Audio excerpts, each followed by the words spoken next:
দর্শক, বিনোদন কেন্দ্রের আরও কিছু বিনোদন কেন্দ্র আমরা ঘুরে দেখতে চাই। ঢাকার রাজধানীর ভিড় করছেন শহরের বিভিন্ন বিনোদন কেন্দ্র ও পার্কগুলোতে ঈদের ছুটিতে নানা বয়সী নানা মানুষ। পুরান ঢাকার চকবাজারের চকের মেলাতে এখন বিস্তারিত জানাচ্ছেন সহকর্মী সাইমুম জান্নাত প্রভা। তিনি সেখানে যুক্ত আছেন। প্রভা, প্রভা, আপনি কেমন দেখছেন চকের মেলাতে ঘুরে? কেমন দেখছেন সেখানে? কেমন মানুষ আসলে আছেন, কারা আছেন? কিভাবে সেই চকের মেলাটা আমাদেরকে একটু ঘুরে দেখাবেন কি?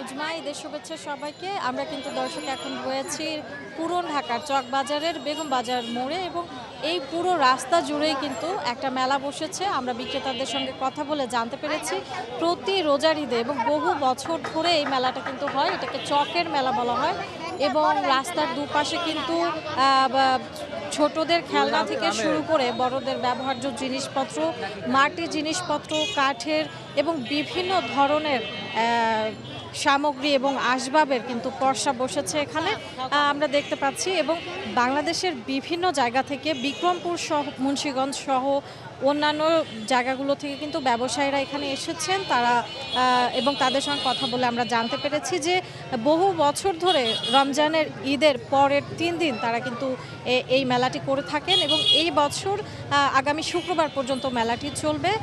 তার মানে আরও 2 দিন বেশি, সর্বমোট 5 দিন এই মেলাটি চলবে। এবং আমরা কিন্তু দেখতে পাচ্ছি দর্শক প্রচুর মানুষ কিন্তু এখানে এসেছেন এবং তারা কিন্তু ঘুরে ঘুরে দেখছেন বিভিন্ন জিনিসপত্র এবং তারা শিশুদেরকেও নিয়ে এসেছে। শিশুরাও তাদের বিভিন্ন পছন্দের জিনিসপত্র কিন্তু এখান থেকে সংগ্রহ করছেন।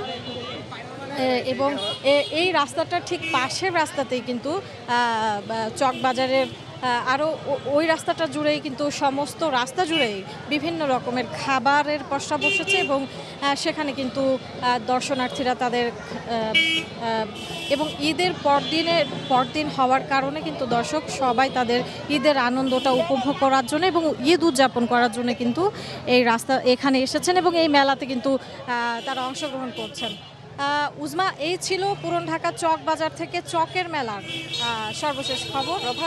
পরবর্তী খবর জানতে আমরা নিশ্চয়ই অন্য কোথাও থেকে যুক্ত হব।